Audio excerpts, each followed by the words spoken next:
Tengo el gusto enorme de estar con dos grandes amigos y queridos.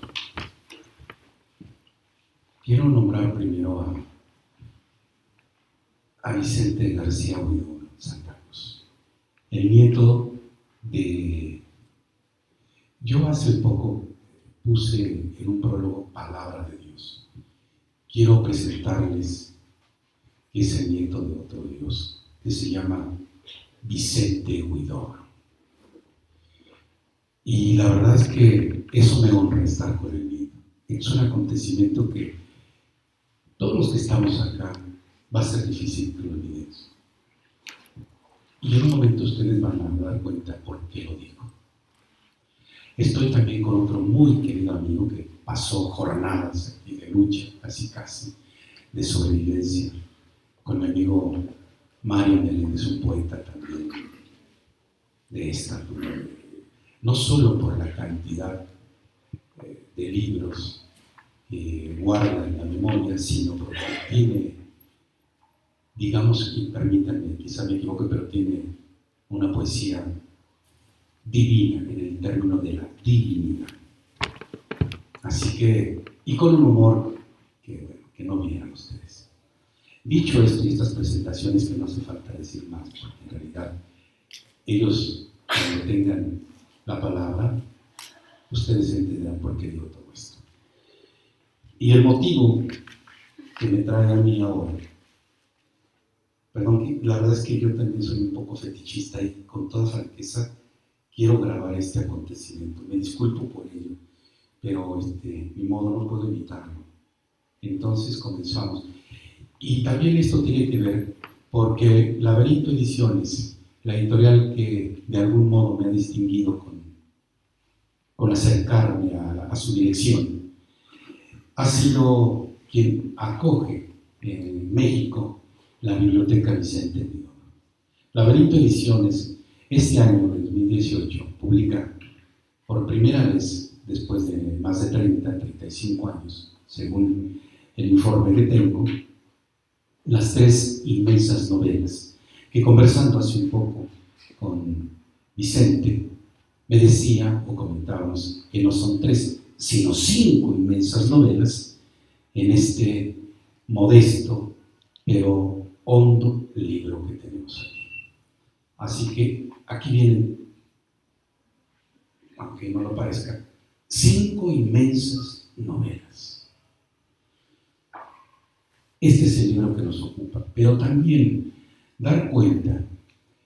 Yo, mientras venía acá, hablaba sobre, y estas son las primeras preguntas que voy a poner sobre la mesa. Yo diría, ¿quién es Vicente Huidobro? Ustedes que son muy jóvenes, que tal vez tengan la única referencia a partir de su palabra, de su poesía, de su narrativa, de su teatro.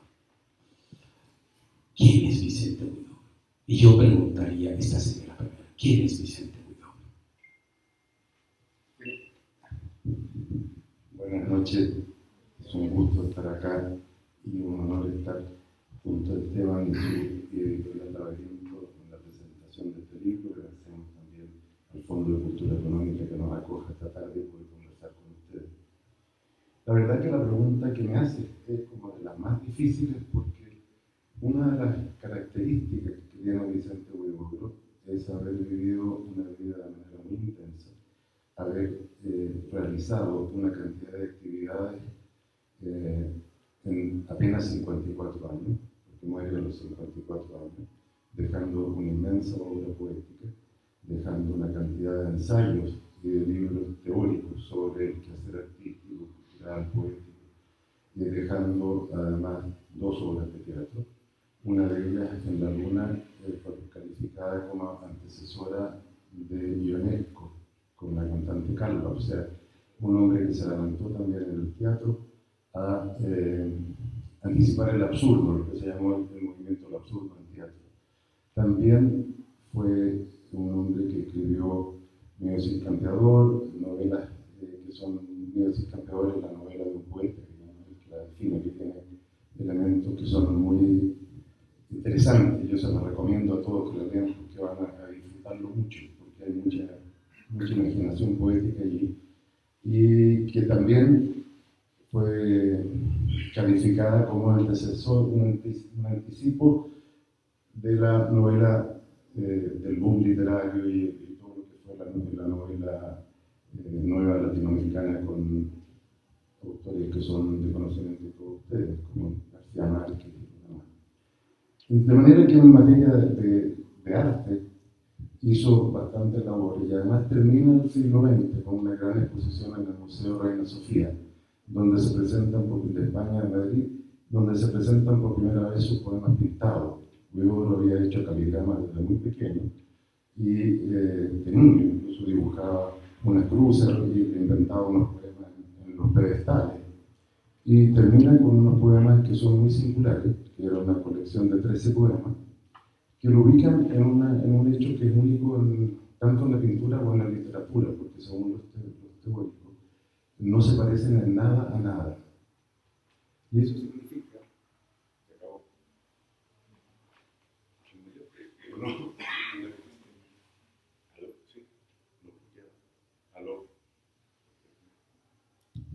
¿Aló?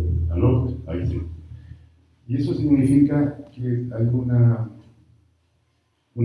actitud y una búsqueda artística muy obvio, que no la satisface solamente la literatura, no la satisface solamente la pintura, no la satisface tampoco la prosa, va siempre más allá y hace cosas como ser candidato a la presidencia de la República en el año 1925 en Chile, proclamado por los estudiantes de Chile, la Federación de Estudiantes de Chile, como ser corresponsal de guerra, como ser participar en la Guerra Civil Española, donde fue un activo agitador y incluso le hacía discursos a los contrarios, arriba de una tanqueta. Y como ya había muerto García Lorca y Hernández, entonces el general Lister lo llamó al orden y le dijo: Vicente, yo prefiero que tú seas un propagandista de lo que sucede en España y no un tercer poeta muerto. Y de hecho tuvo que salir.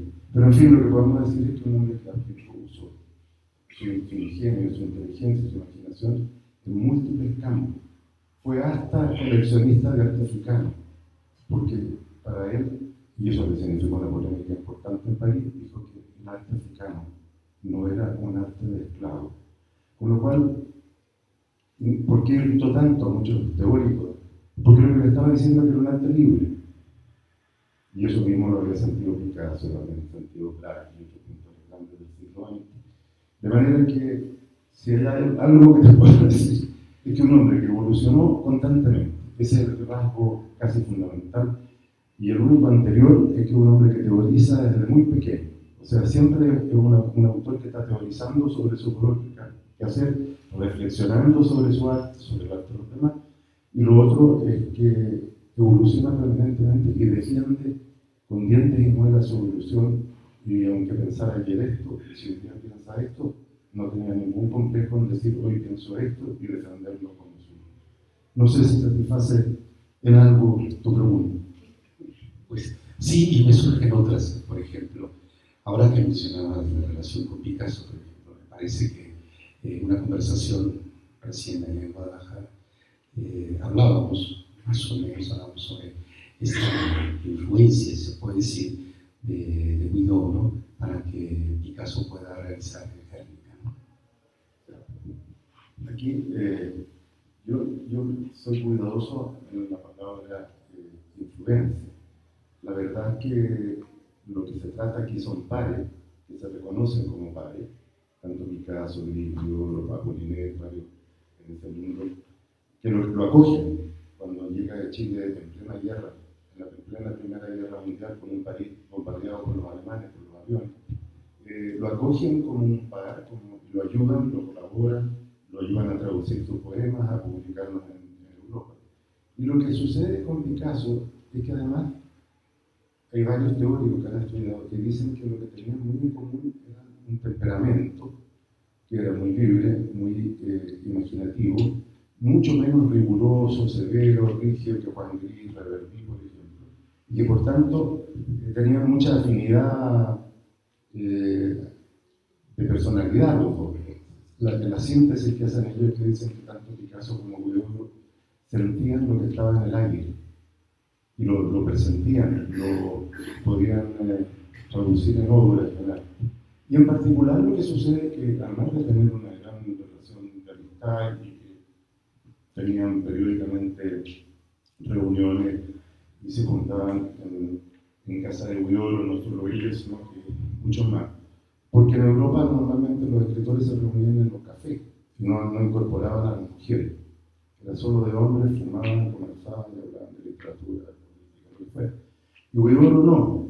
Y como era guerra y había carnet de racionamiento y era un escasez feroz, lo que hacía cada uno que, si Apollinaire iba a Picasso, su mujer, su hijo, qué sé yo, iban y llevaban cada uno llevaba arroz, otro llevaba leche, y se juntaban y disfrutaban mucho allí.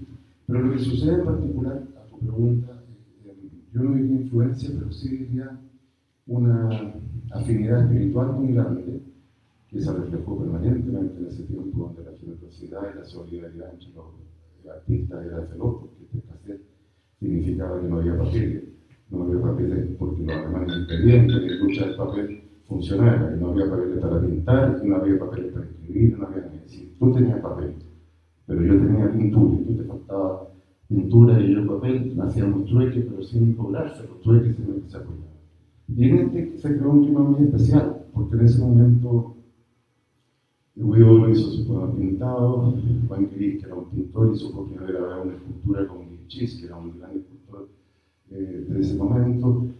Lichis hizo un cuadro como Huidobro hacía, y Picasso hacía una casa pintada. Y eso me generó que fue un momento único como el arte. Y Huidobro había escrito, cuando Picasso busca inspiración para el Guernica, lee, relee y vuelve a aproximarse a la ley, que era un campo de guerra de Huidobro, pero de la Primera Guerra Mundial.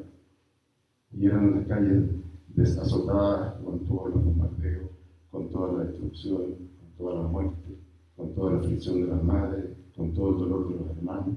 O sea, era un momento que además era un poema cubista, era muy sintético, no había retórica, eran poemas muy fáciles de sentir la emoción.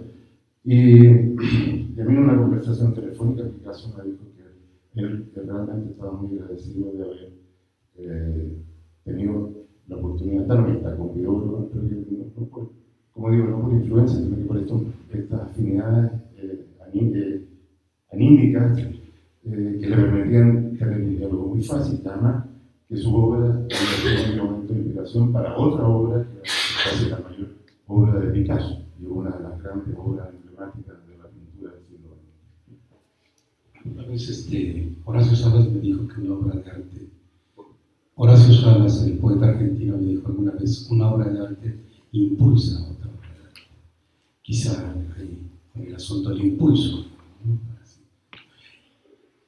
También conversamos un poco, y esto por los jóvenes que están, que tal vez no tengan idea o se aproximan a quién es Picasso.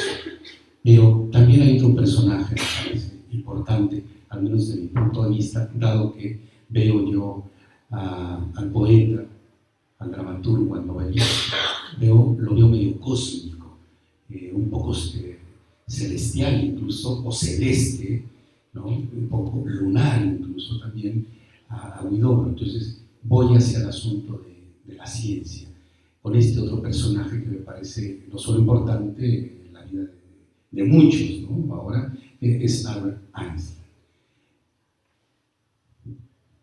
Sí, el primer antecedente que nosotros tenemos de cuando se encuentran Einstein con Huidobro es en 1921 en una actividad que había organizado la Sociedad Teosófica de París. Nosotros no sabíamos mucho de lo que era esa sociedad, pero era una sociedad inspirada por una mujer cuyo nombre no recuerdo, que era un intelectual de mucho peso, y que en un momento del mundo donde había gran incertidumbre y gran incorporación del pensamiento científico, ya hacía muchos años que había muchas ideas en boga en Europa y en el mundo, solo que las aportó desde Marx, las aportó también nuestro gran autor del psicoanálisis, psicoanalistas, Freud, en fin, la teoría de la evolución, todo eso estaba en boga y había un gran interés por reflexionar sobre el porvenir. Y esta sociedad teosófica creó una conferencia sobre cómo iba a caminar el mundo. Y esa conferencia distribuió ahora el día 1 y el día 21 le tocaba a Einstein. Y ahí sabemos que como el primer contacto que tienen, fuera de que hubo en Altazor y algo así, habla sobre la teoría de la gravedad, en fin, la ley de la relatividad. Pero a propósito de afinidades espirituales o intelectuales, cuando Einstein dice la línea recta es curva, lo cual es un desafío para la razón y para todos nosotros, nos golpea.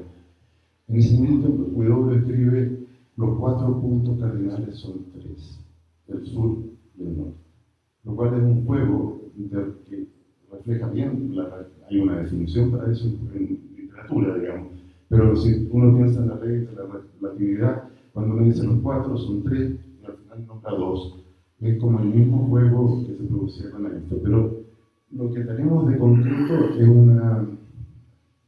un anuario de la Universidad de Princeton, donde incorporado Einstein en la guerra y cuando él deja Alemania hacía muchos años y se radica finalmente en Estados Unidos. Y tenemos este anuario dedicado por Einstein con el jefe de los evangélicos de todo Estados Unidos, de toda la iglesia, ese evangélico que también era profesor de Princeton. Y otro señor que no recuerdo el nombre, pero que era más fácil que uno pensara que podían tener alguna relación, que era un gran teórico y estudioso y profesor de la literatura francesa del siglo XVIII. Pero bueno, esas son pequeñas migas que va dejando esta relación. Y después en algunas otras obras también hay una referencia a esto. No tenemos en el archivo, así como apareció este armario, probablemente en algún momento aparezca en alguna parte una correspondencia entre Uyghur y Picasso. Ojalá así sea, porque yo creo que tuvieron conversaciones interesantes. Uyghur, claramente, aunque en el poema se pueda burlar y abajo la ley de gravedad, y abajo tal cosa, y abajo la ley de la relatividad, que es casi una parte de un poema, abajo, pero que en el fondo tiene un gran respeto y una gran admiración por él. Ahora, yendo más allá respecto de la ciencia, hay una cantidad en el archivo nuestro de correspondencia entre premios Nobel de Química, Uyghur, otros que eran grandes investigadores y estudiosos de física. Uno de sus grandes amigos fue el que inventó el electrocardiograma. Y a ese hombre lo tuvo en Chile, se lo llevó a Chile después de la guerra como profesor en la universidad. Él había trabajado también con Pavlov como ayudante, y para los jóvenes de aquí, yo no sé si todavía les enseñan como me enseñaban a mí, con el perrito de Pavlov que creaba los hábitos y le daban un alimento y el perrito hacía tal cosa, le daban de nuevo el alimento, hasta que aprendía el efecto reflejo. Lo han estudiado, no sé si les ha tocado, pero eran gente que habían trabajado con Einstein, con este hombre, con personajes muy eminentes de la ciencia. Y Uyghur tenía una gran afinidad con ellos por lo que le escriben a él, felicitándolo por Altazor, por tal libro. Se ve que tenían también una gran sensibilidad literaria. Muy bien, estas preguntas han sido también para que todos ustedes tengan a bien en algún momento, si desean hacer alguna pregunta. Yo quisiera, casi con esto, para que demos la palabra a Mario con la última pregunta, o si Mario no me disculpa, 2 nada más. Quisiera ir un poquito. De pronto a mí me da la impresión de que estos personajes casi, como decía Dalí, cuasi divinos, tienen una infancia no siempre sencilla. Y en esto quisiera recordar lo que Rubén Darío dice: usted va a ser ese gran poeta, pero va a andar un camino tortuoso. Entonces no sé cómo fue la infancia, que usted de algún modo a través de la conversación con su padre pudiera darnos esa idea del niño Huidobro. Huidobro pertenece claramente a la burguesía agraria o a la aristocracia de Chile, lo cual le ayudaba a ser un banquero, un agrónomo, un dueño de campo, de viñedo, un comerciante, un agente de bolsa. Pero este hombre prefirió el cambio y eso lo aplicó primero a la sensibilidad artística, después a la sensibilidad política. Fue comunista durante algunos años y cuando Stalin firma el pacto con Hitler renuncia al Partido Comunista. Y después tiene una tercera evolución que es como la evolución de la libertad interior, casi ya más cercana como al budismo, pero es por eso un mote, no hay que pensarlo así, de lo que era la libertad y el crecimiento interior de cada uno. Y en esta evolución de Huidobro, claramente descubre elementos que lo separan definitivamente de su origen, de la religión en que había sido educado, que era el catolicismo, y lo resuelve muy bien Altazor con una frase que es de Humberto, que dice: todo es nuevo cuando se mira con ojos nuevos. Y efectivamente esa ruptura se va produciendo lentamente, porque uno le siente afecto por su padre, no les desea su muerte, no les desea que lo exilen en ninguna parte. Él se queda permanentemente polemizando un poco con ello. Los padres son además bastante atípicos a lo que era la época y lo que era el medio social al que pertenece. El padre tenía, cuando recién empezaba la profesión, tenía estudios de leyes, de abogacía y de ingeniería, lo cual era bastante poco frecuente en la sociedad chilena de la época. Tenía biblioteca completa y era un gran lector, el padre también. La madre era una mujer revolucionaria, ella pertenece a los movimientos feministas, culturalmente podrían ser afines a la religión, que eso proviene del abuelo materno de Huidobro, que era un presidente del Partido Conservador y era un hombre que tenía la teoría de que los católicos tenían que salir a defender a la iglesia en la calle.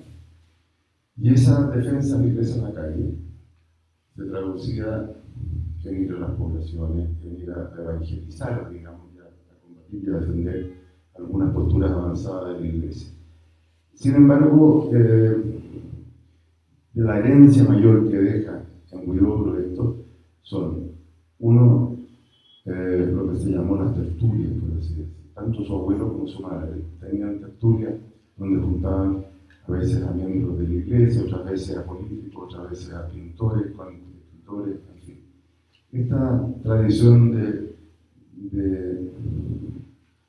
reuniones de este tipo, ya lo dije que en Francia Huidobro y en España lo aplicaba haciendo reuniones en su casa, invitando, y que los invitados estaban en la época de guerra y llevaban alimentos. Y lo otro, quizás, que aprende Huidobro en ese entorno, es la defensa de esa parte polémica y esa parte de salir también a la calle y a defender su idea y a no transarlas ante la y a evolucionar, a cambiar. En ese sentido, evoluciona más rápido que la madre, que también evoluciona, tiene un discurso que se va acercando. Chile en ese tiempo, como tal vez pasó en México, con otros elementos históricos, porque probablemente tiene un enfrentamiento con países vecinos y todo cosas. Pero Chile estaba sufriendo, a raíz de la popularidad y el éxito del salitre, una renovación interna, un cambio cultural enorme. Se estaban incorporando a la vida política los jóvenes, se estaban incorporando las mujeres. Entonces había todo un entorno de efervescencia que claramente a Huidobro lo estimula, pero también la mirada de él es como que pertenecer a un mundo que está condenado a desaparecer, porque es un mundo que no responde a la realidad y que no tiene tampoco soluciones, que tiene más bien prejuicios que una reflexión para ver cómo corregir y cómo enmendar y cómo mejorar. Sí. Muy bien, ya que estamos en un público mayoritariamente joven, es la segunda vez. Ya que estamos con este público mayoritariamente joven, decía, creo que ¿Por qué los jóvenes tendrían que leer a Huidobro? Yo pienso que Huidobro es nuestro contemporáneo. ¿Qué tan contemporáneo podría ser para un? ¿Qué le dice Huidobro a un joven? Bueno, Huidobro le pide que sean críticos del entorno en que viven. Ahora vuelvo a decir que ser crítico del entorno de la casa, para el hogar de Huidobro, no le permitió no decir lo que pensaba, por resquemor. Lo hizo siempre con mucho respeto y aprecio y cariño hacia sus padres, hacia sus hermanos, pero siempre fue un hombre que defendió su idea, que lo hizo más bien buscando no revisar la sociedad desde el punto de vista de los prejuicios, sino que más bien de los análisis y de la reflexión. Y en el caso de Huidobro y de por qué los jóvenes lo leen, no olviden ustedes que estas vanguardias, que en su tiempo fueron no necesariamente muy bien entendidas, era más fácil entender e incluso aceptar a una sociedad culturalmente conservadora, incluso un cuadro cubista o un cuadro de Picasso. Pero el hecho es que las sociedades se defienden también de los cambios, de manera que se notó mucho, por ejemplo, en la época de la vanguardia, con la guerra. La guerra estimula las posiciones más conservadoras de los seres humanos. Y para los militares, para toda la experimentación en pintura o en literatura, se decía que se termine todo esto y volvamos a un pasaje bucólico con una vaquita al lado de un pequeño riachuelo, mucho patito verde, una mujer tendida, con un niño. O sea, pero el cubismo y todo eso fue muy atentatorio, todas las vanguardias respecto a ese momento cultural.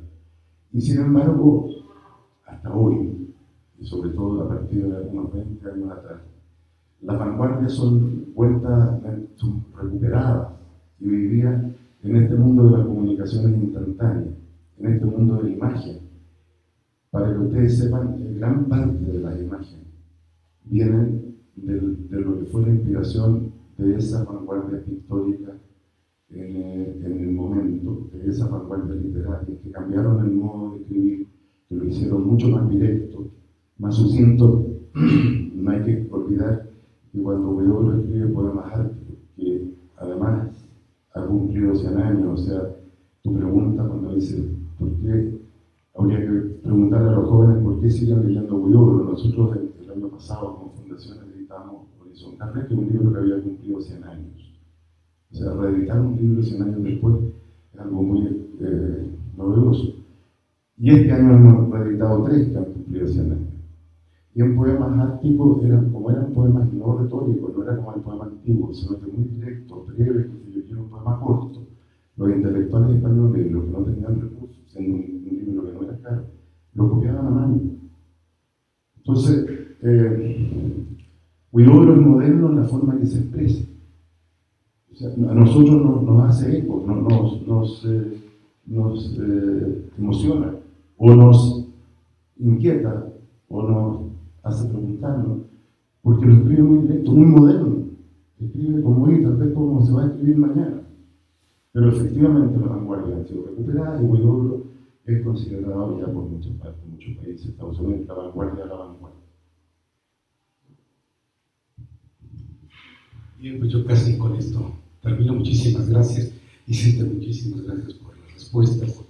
Y pues ya dejamos el micrófono ponernos. Muchas gracias por habernos escuchado en este programa. Vale, muchas gracias. Ahí está.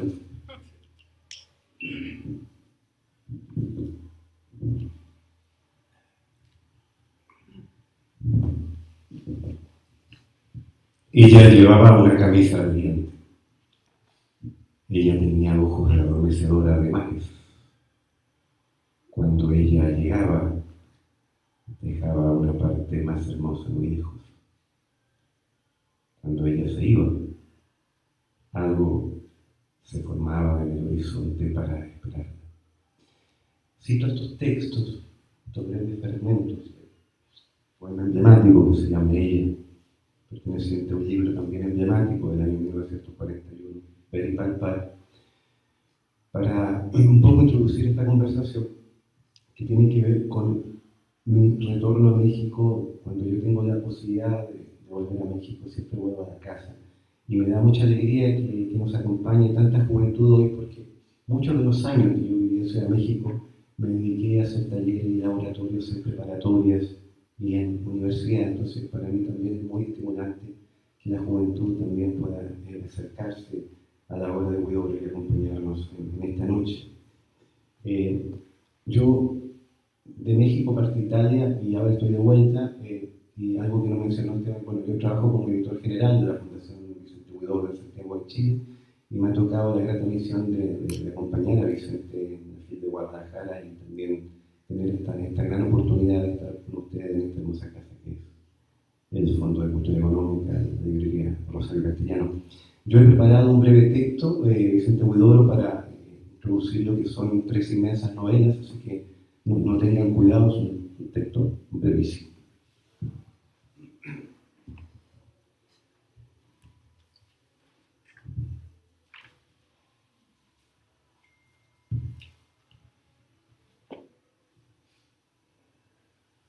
Bueno, recordemos que 3 inmensas novelas se editan por primera vez el año 1935 por la emblemática editorial chilena Zigzag. Y es un trabajo en conjunto entre Vicente Huidobro y este gran artista francés, Hans Haldane.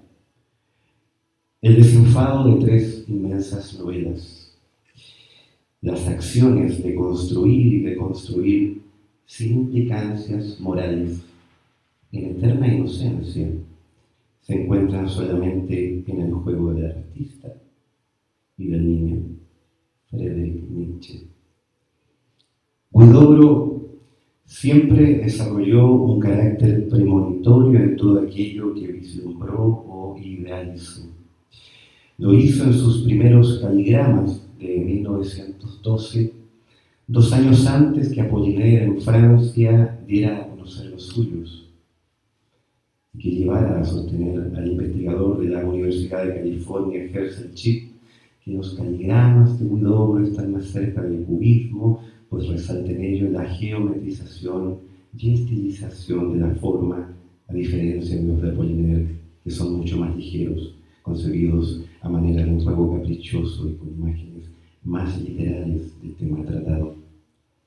Lo hizo en Ecuatorial y Poemas Árticos, que inauguran la vanguardia en español y que retratan las audacias tipográficas de la época, como son la utilización de las mayúsculas, el uso innovador de los espacios en blanco y la supresión de los signos de puntuación.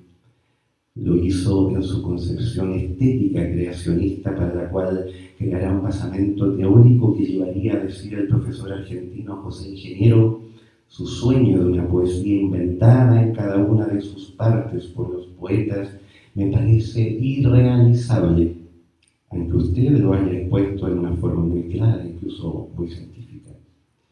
Lo hizo en su obra Cumbre al Tesoro, El viaje del paracaídas, compuesta de un prefacio en prosa y 7 cantos en verso libre.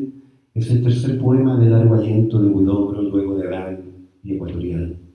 Constituye su aporte estético a la poesía del siglo XX, de la cual el profesor y crítico Federico Choc comentaría: este poemario representa en uno de sus sentidos la puesta a prueba más a fondo del creacionismo como concepción de la poesía y como práctica poética. Por lo tanto, no es extraño que lo iniciado con un trasfondo lúcido en 3 inmensas novelas derivara en algo más revelador. Así lo señala el propio Huidobro en una carta enviada a Hart en 1932. La poesía no está obligada a hacer lo que ciertos señores quieren que sea o creen que es, ni lo que ellos ven en ella. Si nos remitimos al germen de este imaginario, recalamos inevitablemente en el nosense o la carencia de sentido ampliamente instalado en las obras de Edward Lear o Lewis Carroll. Como señala Oscar Hahn, el gran poeta chileno, la poesía de Huidobro se fue deslizando cada vez con más audacia y soltura hacia un tipo peculiar de expresión poética, mezcla de humor absurdo y de juego infantil, muy del gusto de algunos vanguardistas, pero que Huidobro fue radicalizando. Esa vocación lúdica y su afinidad con el tipo de poesía que en inglés se conoce con el nombre de nocense verse, por lo tanto, no es extraño que las técnicas del nocense y las del creacionismo se topen en algún punto y a veces hasta se confundan. Ambas estéticas abominan de la realidad exterior y tienden a crear mundos autónomos puramente verbales. O ya intuyendo el ideario del absurdo, cuya pieza teatral en la luna de 1934 se adelantaría en varios lustros a las escaramuzas propiciadas por Beckett, Piano o Ionesco, según el dramaturgo Jorge Díaz. ¿Pero acaso no hay atisbos de absurdo en este pasaje de La cigüeña encadenada, novela patriótica y alsaciana perteneciente a ese libro que se llama Esa inmensa novela, donde reza: un día de calor, la sociedad se diluyó completamente.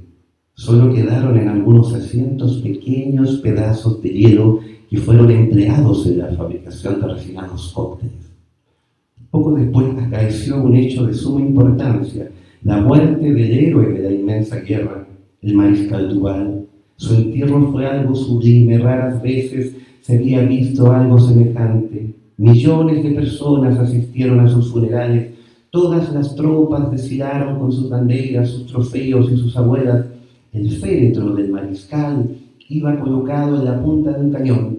A cada cañonazo, el féretro saltaba al cielo y volvía a caer en su sitio con una precisión maravillosa, como las pelotitas de Carey en los chorros de agua. Detrás del ataúd del gran jefe marchaba tristemente su caballo desnudo, el caballo que el héroe había montado en sus grandes batallas. Más atrás seguía su perro favorito, aullando a la muerte. Luego venía el gato de luto, el toro con los ojos llenos de lágrimas, marchando al mismo paso solemne de su canario tan amado. Después seguían sus zapatos, los últimos 3 pares de zapatos que el mariscal había puesto en sus intrépidos pies. Detrás su bastón marchaba a la altura de la mano, su sombrero a la altura de la cabeza, y el último cigarro fumado hasta la mitad, el día antes de su muerte, marchaba afligido a la altura de la boca. Esta capacidad de inventar realidades paralelas que solo tienen validez en la lógica del texto encontrará eco en obras tan disímiles como la inquietante nueva novela de Juan Luis Martínez o Los desafiantes Sea Harry de Diego Maqueira. Martínez nos dice: la casa que construiremos mañana ya está en el pasado y no existe. En esa casa que aún no conocemos, sigue abierta la ventana que olvidamos cerrar. En esa misma casa, detrás de esa misma ventana, se baten todavía las cortinas que ya descolgamos. Nada le resulta ajeno a nuestro inefable autor. La poesía, la narrativa, el teatro y otras fuentes literarias y artísticas pasarían constantemente por una revisión de época y serían punta de lanza de nuevas estéticas que irían decantando sucesivamente. Así lo señala Juan Armando Eple cuando apunta: el curioso repertorio narrativo que publica Huidobro en colaboración con Hart en 1935 puede leerse hoy como una suma paródica de las concepciones narrativas del momento, y luego remata, y estoy terminando. Su narrativa breve es una dimensión más de su proceso de consolidación de una política particular. Tan atrayente como lo anterior resulta lo expuesto por el crítico David Dachmanovich, de especial interés en la producción huidobriana, sedimentada en lo que hoy la crítica distingue como minificciones o microrelatos. Las fechas de composición de estos textos, sus aperturas intertextuales, su fluidez semiótica, los sitúan entre los precursores modernos del género, junto a Julio Torre y Leopoldo Lugones.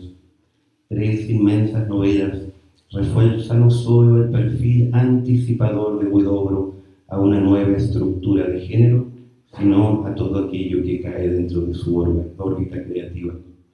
Un autor plenamente vigente, porque en palabras de este señor García Huidobro, Vicente, La constante evolución de su personalidad creadora, su extraordinaria habilidad para anticipar lo nuevo, hacen que su obra siga siendo absolutamente contemporánea y que cada nueva generación la redescubra sucesivamente desde matices que la anterior no percibió o valoró de igual manera.